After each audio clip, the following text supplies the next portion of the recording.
Grace be unto you and peace from God our Father and from the Lord Jesus Christ. I was glad when they said to me, let us go into the house of the Lord. And I'm Father Steve Sellers, and Doc just cannot wait to get these little rawhide sticks for starting out her day.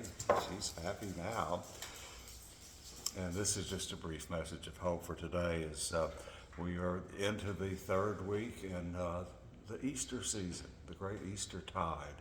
And in our lessons that we read at Mass this week and last week, we've been following in the first readings about the growth and development of the early church after the day of Pentecost, how there was joy and unity and thanksgiving and sharing and compassion, kindness, miracles were taking place, so much so that when Peter would walk the streets in Jerusalem, they would bring the sick out and lay them on the pallets by the street so that even Peter's shadow could go across them and bring healing.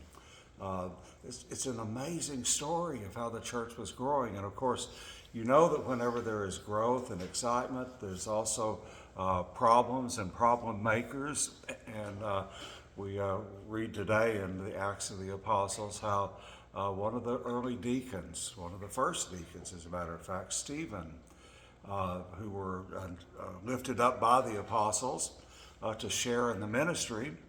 And Stephen began preaching with great eloquence the faith in the Lord Jesus, and miracles were happening around him. And it wasn't too much longer where they started sending, the opposition started sending opponents to argue with him. And we're told in the lesson for today that no one could argue against Stephen because the Spirit was with him. And of course, that's the key. And the lesson for us is that the Spirit is with us too. Not that we need to be argumentative and forceful, but we should be loving and kind as we proclaim the faith in our actions, even more than our words. But words when necessary, as St. Francis said, preach the gospel at all times, and when necessary, use words. And so I've just been thinking today of the wonderful old hymn from the mid-19th century, My Faith Looks Up to Thee.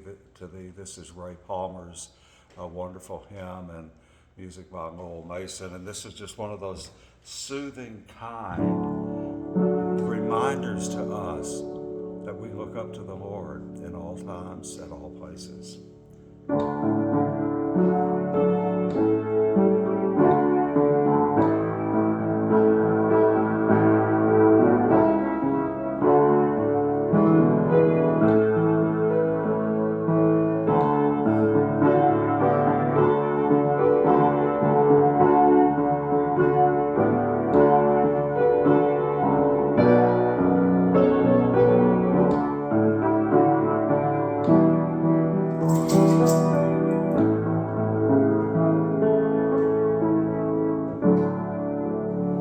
Wonderful day today, and God willing, Don and I will see you here again tomorrow. God bless you.